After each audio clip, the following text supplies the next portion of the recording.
Kakagaling lang namin mula sa Cebu.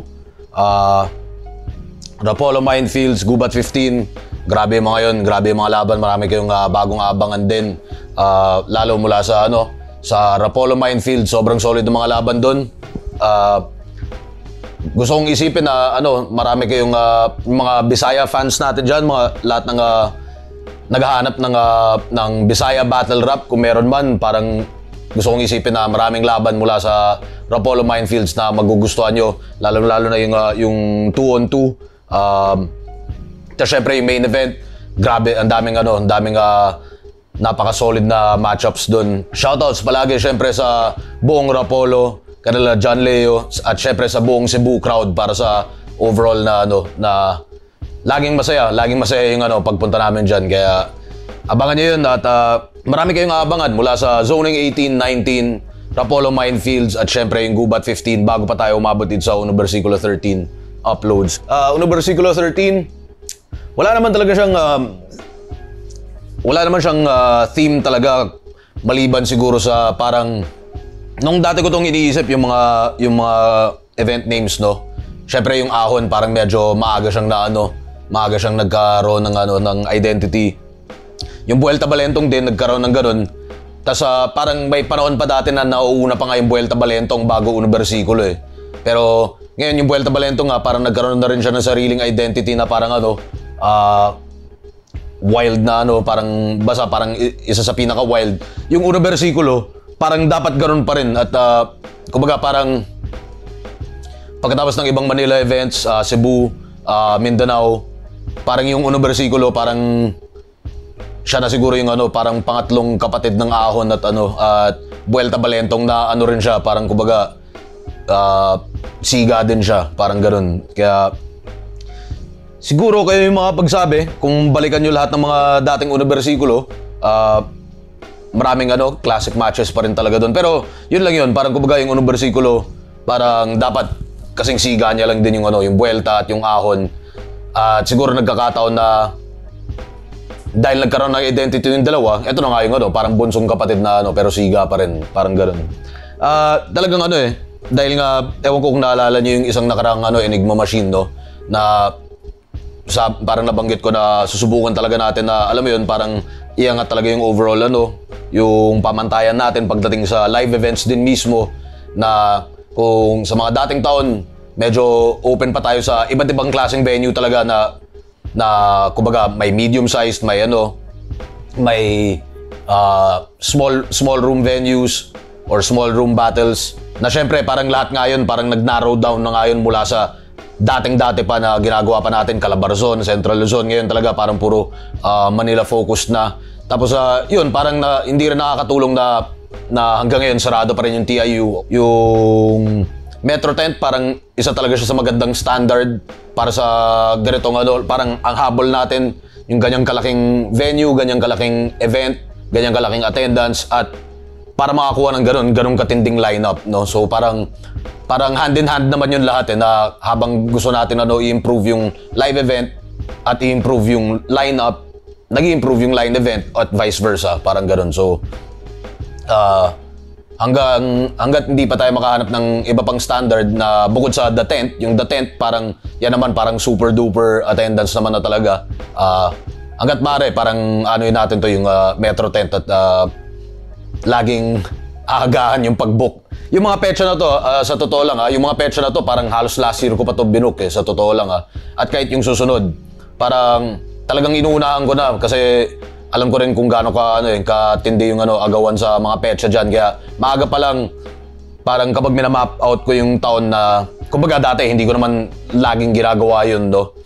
May pangarap ka man na mangyari sa isang taon, sa dami ng nangyayari, parang hindi mo masabi kung bubuk mo tong August na to, bubuk mo tong July na to, ng January, hindi mo masabi, baka ang dami na nangyari, may mga matchups na hindi matutuloy na yun yung kailangan para pero wala, sinugal talaga natin ngayon taon na dinamihan yung na-book the venue na petsa sa Metro Tent.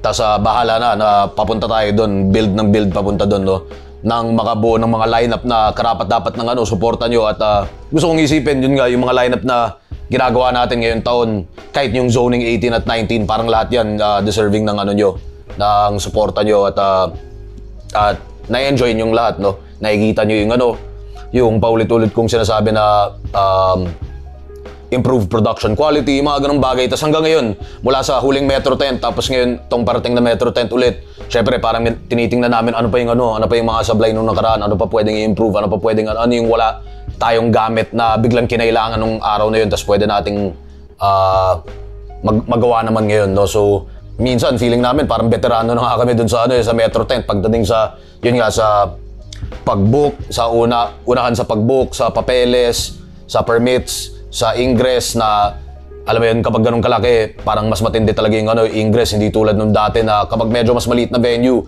kaya mo same day, ganun. Ngayon talaga yung ingress, day before pa lang, madaling araw, andun na yung ibang staff, dumadagdag yung kinakailangan nating staff para mag-shifting, at syempre yun nga, lahat ng requirements pa, no, na mga dating hindi naman natin nagagawa sa dating venue, ngayon, manpower-wise, kailangan, kaya kailangan rin talaga agahan at siguraduhin di ba? Panalo, siguraduhin sulit para sa inyong lahat at sulit rin para sa liga na makapag-gastos ng ganung kalaki para sa ganung kalaking venue at yung matchups talagang ganun palagi, halo-halo ng deserving, halo-halo ng availability, tas mga paisa-isang curveball, kumbaga, yung mga hindi inaasahan.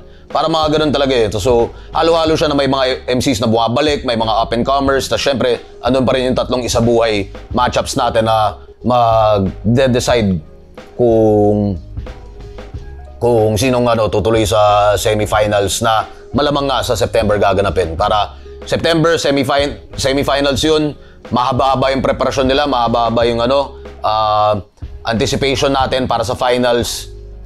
Onting preview sa mga matchups natin. Ayun, Magic number 8 ulit, na dating Magic number 7 ng napakatagal. Ngayon, 8 naman. Mas maganda nga talaga yung 8, pero ang challenge naman doon ay siguraduhin mas deserving pa rin yung huling slot. Tapos syempre, parang kumbaga pagdating sa live event, yung hindi mas mababa yung chances na may battle na pumalya, no? Kaya syempre yung dagdag na isa na yon mula sa dating Magic number 7, kumbaga rin yun pwesto na para sa sa susunod na pinaka-deserving para rin umusad yung mga nila, hindi yung sobrang tagal ng intay ng mga ibang up and comers, no? Kaya ayun, simulan natin mula sa ilalim. Nego G versus C-Rhyme, parehong nanggaling sa zoning 18 at 19. Napaka-solid ng mga performances nila. Iba talaga yung iba rin yung nadadala ni Nego G nga pagdating sa wordplay style niya. Parang ganun lang din ata sinabi ko nung nakaraang zoning 18. Tingin ko, yung huling big stage battle ni Nego G ata, last year pa ata, hindi ata siya nakapag-big stage pa ngayong taon. Tingin ko napaka-hinog na niya para mag-big stage. Sana mag-translate mabuti. Tas ganun din kay C-Rhyme, no? Ganda ng performance yan nung nakaraan. Tas tingin ko lang na karapat-dapat silang maging opener sa ganitong klaseng lineup at attendance, kung ilan man yung magiging attendance natin. Gusto kong isipin na kaya nilang pasabugin din kagad yung venue, no? Tas susunod, Cerdeo versus Shaboy. And gusto kong isipin yun nga, kahit anong tingin nyo sa matchup na to, no? The fact na si Cerdeo ang parang pangalawa mula sa ilalim ng lineup, parang indikasyon na kagad ng kung gaano ka lalim yung lineup na to, no? Syempre ako, yun nga, parang gusto kong isipin palagi na panalo palagi lahat ng mga lineup, pero depende pa rin talaga. Minsan may mga matchups na hindi trip ng tao pero may potential maging malupit. Minsan may mga matchups na pang redemption ng ibang MC o kaya pang para pang panik ng nung ibang MC sa sa rango niya at sa career niya. So, Cerdeo versus Shaboy, ito yung mga klase ng matchup na kung tinanong mo ako dati, talagang never ko gagawin. Hanggang ngayon, medyo may pagsisisi pa rin. Kinakabahan ako sa mangyayari. Mas kinakabahan ako kay Cerdeo, sa totoo lang. kung manggugulo na naman siya, baka kukunin ko na yung 2x2 ni JD dati na pinanghampas niya dati kay, kay Sir Deo. Ako na pupugot dito. Ang nakakatakot pa dyan, kapag na-starter ni Sir Deo, tapos syempre si Shaboy hindi magpapatalo, baka mamaya kung ano-anong kabalastugan talaga mangyayari sa battle na to. Ganun pa man, sinasabihan ko naman sila, yun nga, parang bigyan tayo ng magandang show at ang tinutukoy ko sa magandang show, hindi yung purong kalokohan lang. Syempre, okay naman yung entertainment, pero higit sa lahat, ang habol naman natin, yun nga, bilang Rap Battle League ay yung pagiging MC na ito mga to, yung pagra-rap, yung pakita pa rin ng creativity, rap skills at lahat ng elemento ng rap sa loob ng rap battle, 'di ba? So tingnan natin. Ba pwedeng mga early candidates sa Basura Division. Susunod, JD versus Unico. Man, gusto ko lang talaga i-point out, yung performance ni JD nung nakaraang zoning 18. Mukhang maganda naman yung pagtanggap sa kanya sa online. Maraming namamangha, maraming tuwan-tuwa, maraming bumaliktad. Kumbaga, parang bilib na ngayon kay JD at napaka-deserve ni JD talaga yan. Pero ako personally, at parang sa ibang nakakausap ko dun sa kwarto, parang iba pa rin talaga yung live eh.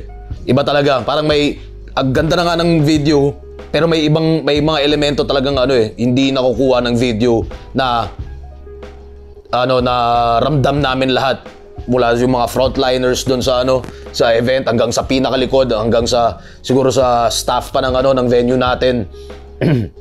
Iba yung pinakitang mahika nila ni Ruffian at ni JD. Parang isang bagay na hindi nakaka-capture kasi ng video. Una sa lahat, syempre yung buong event literal, bukod sa yung angles na syempre iba pa rin yung nakatayo ka doon sa nakikita mo kagad yung likod, gilid at kumpara sa solitary viewpoint natin na camera ni Kuya Kevs na kapag nakaharap siya dito, yan lang talaga hindi mo masyado napapansin to mga to sa video. Pero ang isang sakop rin talaga nun yung yun nga, yung buong takbo ng programa. Tapos sa katulad ng Zoning 18, sobrang lupit ng mga laban. Yung buong lineup parang sobrang lupit talaga. Tapos alam mo yun, yung may buwelo talaga siya na Battle 1, lupit. Battle 2, lupit din. Battle 3, malupit pa rin. Putang na, saya na ito. Break, Battle 4, Battle 5, Battle 6, panalo pa rin. Hanggang sa makapunta ka sa main event. Tapos parang kapag ka nun, di ba, parang bibigyan ngayon ng ganong klaseng main event na ibang klase yung pakiramdam talaga. Na hindi nakaka-capture nga ng isang na kapag Ruffian versus JD lang ang in-upload mo, parang hindi niya nakaka-capture yung lahat din ng external at patong-patong na magandang epekto ng buong lineup na yun. Na para sa amin, lalo pang parang nagpe-pay off dun sa performance na ginawa nila JD at ni Ruffian, At sobrang nakakatuwa na parang kumbaga deserve ni JD magka big stage battle ulit. At sana masulit niya, sana mailabas niya ulit yung mahika niya, yung powers niya sa ganitong klaseng matchup. Tapos eto naman, ang kalaban ni JD, ang pagbabalik ni Unico. Tagal ko na rin hinahanapan talaga ng matinding ng magandang pagkakataon tong si Unico. Yung kumbaga talagang yung pagdating sa matchup, yung interesting, yung gustong panoorin ng mga tao, yung bakbakan, yung style-wise nagme-make sense, yung gigil, yung 'di ba? Kung ano man yung kung may naratibo pa yan, bonus na lang 'yun. Pero eto parang gusto kong makita na 'di ba, na mailabas ni Unico yung next level niya ulit, parang nabanggit ko rin ata nung nakaraang taon na huling laban ni Unico, medyo papasok sa laban na yun, parang maraming siguro hindi sobrang excited sa kanya, pero gusto kong isipin na patunayan niya nung laban na yun, nung huling laban niya last year, na karapat dapat siyang abangan pa rin. At tingin ko nakarating naman sa kanya yung nagawa ni JD nung live pa lang, tapos pag-upload ng magandang yun gasolina yan sa MC para tapatan, para ipaalala at patunayan sa lahat na tangina mo, mas magaling akong MC kaysa sa'yo, tingin ko andyan pa rin yan yung mentalidad na ganun kay Unico, kailangan lang may labas at sana ito yung pagkakataon na may labas niya sa ganitong klaseng big stage, big venue at kung ano man, no?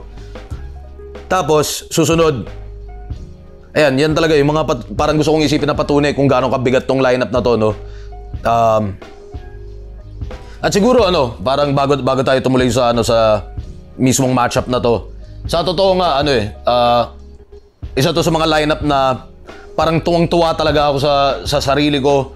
Proud na proud ako. Pero parang may pakiramdam rin ako na hindi ako sigurado kung maiintindihan ng mga tao kung bakit gaano kabigat talaga yung ganitong yun nga, para sa akin, sobrang lupit na yung from second battle pa lang, from first battle pa lang na Nego G, C-Rhyme, parang feeling ko hindi na pwedeng magkamali doon or hindi pwedeng sumablay yun.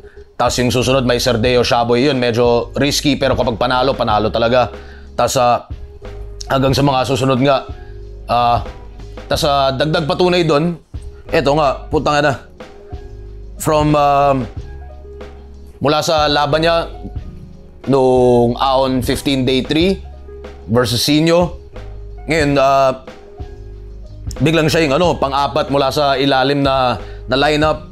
Pero pare naman tong matchup na to, Poison 13 versus Batang Rebelde.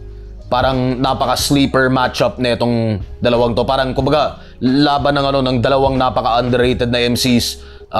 Underrated sa magkaibang dahilan, no? Na si Poison 13 nandoon na nga yung sinasabi ko yung parang yung LeBron effect ba na sa sobrang taas lagi ng quality ng binibigay niya, masyadong nasasanay yung mga tao, nakakampante na parang feeling nila parang normal na lang yun. Pero ewan ko, para sa akin, lalo sa posisyon ko sa entablado, kapag napapanood ko si Poison 13, parang ibang klase talaga yun. At syempre, Batang Rebelde, man, parang king of the underrated. Pero kapag sinabi ko yun, tas kapag mauso pa yun, parang para sa akin parang disservice pa rin yun kay Batang Rebelde, kasi hindi nga dapat siya underrated kaya nga nagkakaroon ng bansag na underrated. Ibig sabihin ganoon naman talaga siya kagaling pero hindi nyo pa tinatanggap. So kung sasabihin kong king of the underrated, para ko na rin siyang kinahon doon at never na siya lalabas doon, no? Pero man, di ba, parang mula sa mga nakaraang battle niya, sunod-sunod na na panalo at parang sunod-sunod din yung humahabol na appreciation sa kanya. Ito, tingin ko excited ako sa pwede na lang gawin dito. Sa pagka alam ko, pareho silang napaka-bilib sa isa't isa. Kumbaga, si Poison talagang nung pagbanggit ko sa kanya ng posible na matchup nga, sabi niya talaga parang tanga na, idol ko yun. Tapos ganun din kay Batang Rebelde, parang oh shit, parang putang lupit nun. Yun yung mga nakakataba ng puso talaga na behind the scenes ng matchmaking, na kumbaga parang yung yung appreciation talaga ng sinusubukan natin gawin sa ganitong art form natin. Parang kapag nanggagaling siya sa kapwa practitioner, kapwa MC, kapwa taga tulak ng limitasyon ng lyricismo at battle quality, 'di ba? Parang 'yun yung mga marami talagang ganoon sa mga matchups, pero ito isa to sa mga pwede kong i-point out siguro dito sa sa lineup na to. Gusto kong isipin na magbabakbakan talaga tong mga to at hindi sila magpapabaya. Kumbaga, hindi nila ipepetics tong laban na to. Susunod, punta naman tayo sa Isabuhay 2025, Zaki versus Saint Ice. Apo ito, tingin ko apo ito. Song and Ice and Fire, no? Parang yung apoy ni Zaki, tas yung yung ice ni Saint Ice, no? Parehong parehong mahilig sa MMA. Mga nakakakwentuhan ko rin to pagdating sa MMA. Tingin ko pareho rin silang hindi kontento sa nagawa nila nung last round at sana mag-carry over yun dito. Lahat ng hindi pa nila nagawa or hindi nila na-execute ng tama nung last round, dito sila magpapakita ng nila ng tunay na na God mode. Tingin ko may onting rin to, may onting gigil rin talaga tong matchup na to. gawa na rin siguro nga ng call out ni Saint Ice nung dulo nung battle niya. Tapos si Zaki naman yung tipong MC na talagang parang kapag ino-joke mo ng ganun, parang lalo pa siyang umiinit, kaya nakakatuwa yung ganun. Sigurado ako pareho silang hindi atras. Pareho silang paabante ng paabante yung pagdating sa ring, baka umabot pa sa banggaan talaga, pero wag naman sana banggaan lang talaga ng ng mga pinakamalupit na nila na obra nila, Isa buhay, expect the unexpected. Ang hirap talaga sabihin kung anong mangyayari dito. Kayo na bahala kung alam ko marami kayong preferences. Maparito sa matchup na to o sa ibang matchup o sa buong bracket ng pero kita nyo naman nga yung expect the unexpected talaga pagdating sa isa buhay. Susunod, Carlito versus Katana. Kakaibang style clash, pero strength clash din siya pagdating sa pagiging unique na battle MC, So si Katana unique talaga yung unique yung angles na napipili niya. Kahit na yung techniques ay orthodox, pero yung angles talaga napaka-unique. Carlito, alam nyo na kung gaano ka-unique yung overall style. Siguro ang pinakahiling ko na lang is butasin ni Carlito yung ski mask niya para mas malinaw, Ayun na lang. Paano? Hirap talaga sabihin. Hindi, ano pa bang kailangan kong sabihin sa matchup na to? Bukod siguro sa siguro ang pinakamasasabi ko na lang is para sa mga old school fans, kung di nyo pa kilala si Katana, dapat kilalanin nyo na o panoorin nyo, balikan nyo yung mga lumang battle niya. Sa mga ibang old school fans, pati na rin sa ibang current fans na kumbaga hindi lang kasing babad pa sa bawat upload ng Flip Top, etong si Carlito, baka dapat kilalanin nyo na kasi kilala nyo naman na talaga to, Pero mapapansin nyo yan sa analytics talaga, na kumbaga marami pa rin hindi nanonood ng battle niya porket akala nila akala nila rookie talaga, Pero yan na lang siguro masasabi ko na hindi pa nasasabi sa kanilang pareho at sa ganitong klaseng matchup. Expect the unexpected pa rin. Underrated or sleeper battle of the night. Kumbaga marami sigurong kung may isang battle kang pupuntahan dito sa lineup na to, baka yung Carlito at Katana hindi siya ganun kataas sa listahan mo, pero posible siya maging pinakamalupit na mapapanood natin sa July 19. Susunod, Lip Cram versus K-Ram.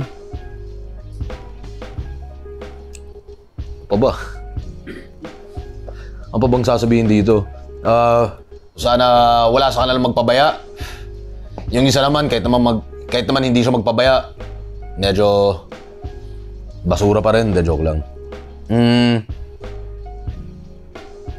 Dati yung mga ganitong matchup talaga, diba? Kapag kung sino talo, tanggal yung letter sa pangalan, So, diba, kapag yung isa talo, lip na lang siya.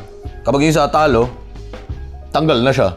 Diba? Pero, kahit panalo siya, parang tanggal na rin siya, So, ayun. Si Lip nagdadahilan nung nakaraan, baka di na daw siya tumuloy. Ewan ko kung updated kayo nung nakaraang araw naman, ginawa ko na rin yung parte ko para, di ba, para pumunta pa rin siya. So, pinatay ko na yung kalaban niya. Kailangan na lang niya magpakita, di ba? Tapos parang punta siya, kuha TF, di ba? Tapos, ayun, ganoon na lang.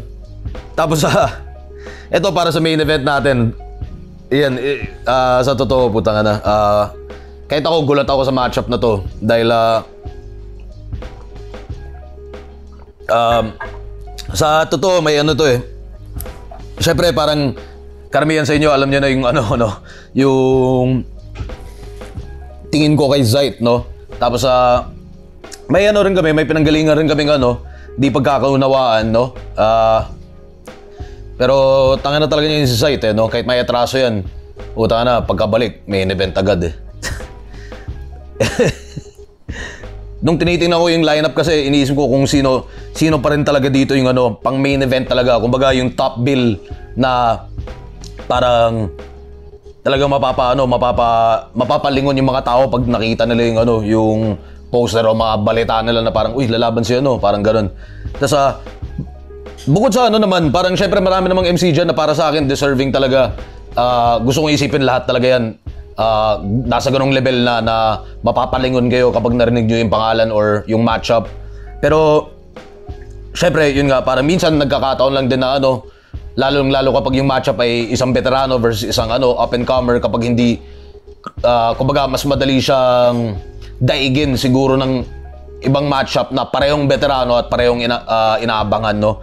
So wala, parang kakatingin ko lang talagang no choice Zayt pa. Tapos Manda Baliw, talo na nga sa isa buhay, putang na, nag-main event din, di ba? Hindi lang main event, kundi isa sa mga dream match niya. At tingin ko naging dream match to ng maraming fans nung lalo nung panahong umiinit pa lang si Manda, kung lalo siyang nakikilala. Ayun, sana yung hiling ko lang din lagi kay Manda at sa mga ibang katulad niya rin na kumbaga mga MC na matagal nang nagpursige sa ibang liga at baka naubusan na ng bala pagdating dito sa Flip Top. Tingin ko naman hindi pa. Pero syempre hindi mo may tatanggi na may na rin yan. Kumbaga may onting bawas na rin yan kung sakali, no? Gusto kong isipin na lalo sa resulta siguro nung pakiramdam niya sa resulta nung nakaraang laban. Gusto kong isipin na nabuhayan ulit siya dito at susulitin niya ng gusto. Pagkatapos ng battle, siguro pareho naman yung tribo nila eh. Parang pareho lang naman yung inuuwian nilang tribo. Kaya tignan natin. Yun lang. Gusto kong isipin na makita natin yung gigil na or nabuhayan na Manda Baliw sa kabila ng yun nga, resulta nung last battle niya at kung anumang reaction na ng mga tao. At syempre, gusto natin makita yung yung tunay na old god na na Zayto, no? Kasi kapag mortal siya, malakas pa rin siya eh. Pero kahit may onting kakaunting porsyento ng ng pagiging Diyos niya na na lilitaw sa battle, lalo siyang parang next level. Paano pa kapag talaga, kapag yung mga classic na At may dadagdag ko na lang din siguro sa lahat ng syempre, maraming lahat ata ng wala naman atang nakakalam ng Flip Top na hindi kilala si Zayto. Marami silang naalala kay Zayto. Meron din marami rin sigurong parang kumbaga may pa rin sa tagal na nga ni Zayt. Paano ba? Siguro nagkakamaling impression pa rin o kaya di kaya nire-reduce nila masyado na parang hanggang ganito lang naman ginagawa ni Zayto eh. Pero gusto kong isipin nga na sa iba't ibang battle niya, sa napakaraming battle niya at sa napakaraming kaya na talagang gawin pagdating sa pag-rap, no? Parang kapag tinignan nyo yung mga best na niya na output niya sa patawa, sa seryoso, sa tugmaan, sa punchlinean, sa freestyle. Man, parang isa pa rin to sa pinaka pinaka mahirap talunin. Kumbaga, syempre sasabihin ng iba, madali lang talunin si Zayt, no? Pero sa lahat ng nakasaksi dati sa live na yung mga kapag binabaon talaga ni Zayt yung kalaban, alam nyo, sa sarili nyo, ibang klase to. Overall expectations, sana ganun pa rin. Sana walang sablay na battle, walang choke, walang yun yung expectations. Pero syempre, kailangan handa ka rin sa lahat ng iba. Tapos lalo, nandiyan pa si Zayto. Tapos nandiyan pa si nandiyan pa si Serdeo. Nandiyan pa si Shaboy. Diba? Parang, daming pwede mangyari. Hindi ko rin masabi mahirap mag-expect ng ganun ka, alam mo yun, yung parang sure ka na, no? Parang kailangan lagi kang handa. Yung sabi, di ba, parang dati nasabi ko, baka may tumayo sa gitna ng entablado, di ba? Di natin masabi, baka mangyari na ngayon, di ba? Nandiyan si Serdeo, Shaboy, Zayto, baka si Lipcram, di ba? Hindi mo alam, si K-Ram, para na siyang tayo sa entablado, di ba? Tapos, hindi mo talaga masasabi, kaya, ayun. Ang isang nakaset talaga ngayon, pagkatapos ng unang bersikulo, sa September pa, no? Pero hinahanapan natin ng diskarte yung August, kung ano man yung magagawa talaga. Baka mag 1 minutes ulit, baka pero tingnan natin kasi venue availability, medyo mahirap din. Mahirap din sugal tulad ng mga zoning 18 at 19 kahit nakakabusog talaga yun sa kaluluwa namin, sa enjoyment din yung lahat, kumbaga yung mga taos-pusong sumusuporta pa rin sa ganong klaseng lineup at matchups. Nakakabusog talaga yun, pero syempre sa budget nakakaubos naman yun, no? Kaya depende, kailangan pa rin talaga maging responsable pagdating sa budget. Tapos pero bukod sa September, may onti na kaming nakapila sa November at December, tapos titingnan pa yung October kung gaano ka. Kapag sinabi ko kasing titingnan pa, ibig sabihin may plano na pero hindi pa siya hinog na hinog talaga para sabihing sigurado, no? Pero yung September, yan sigurado. Yung November, papunta na rin na doon. Tapos syempre yung December, parang asahan nyo naman ahon. Kaya yun naman yung mga plano ngayong taon. Ayun, maraming salamat pa rin na kumbaga kahit gaano katagal na namin ginagawa to at kahit gaano kami parang feeling namin na walang katapusan at kumbaga unti-unti pa kami naging kampante pa sa pag-angat ng pamantayan natin. Syempre pa rin yan hindi mo masabi, no? Kahit kailan ganoon lang kadali mawala yung lahat. Kaya yung hanggang ngayon na may nabubuo pa rin kami at natutuwa pa rin naman kayo, nagugustuhan nyo pa rin, nasusuportahan nyo pa rin. Hindi namin minamaliit yun, hindi namin binabaliwala yun. Talagang hindi namin iti-taken for granted talaga yung mga ganung bagay. Tapos sana tuloy-tuloy pa rin at sana hindi tayo maubusan, sana hindi maubusan yung mga MCs, sana hindi maubusan ng apoy, passion, creativity, pagpupursige. At kami rin hindi kami maubusan ng gana, ng mga ideya para sa matchups at lahat-lahat para tuloy-tuloy pa rin to, mapa this year, mapa next year, hanggang isa pang dekada kung hanggang kailan ko pa kaya to. At shoutouts ulit sa lahat ng tulong at suporta ng Represent Collabs, lahat ng mga nandiyan pa rin, lahat ng suportang tunay live at online. At syempre, shoutouts din syempre sa natin, no? Napaka maganda naman palagi yung poster ng Flip Top, pero para minsan kahit ako nagugulat pa rin ako kung gaano kaganda yung nagagawa pa rin nilang susunod na poster, no? Kaya shoutout sa kanila. At ayun, Universikulo 13, kita-kits tayo Sabado, July 19, Metro Tent, Pasig. Ganun pa rin, maaga yung simula natin, patanda na tayo ng patanda, at syempre may curfew. Kaya kita-kits tayo doon, enjoy natin to, at yeah.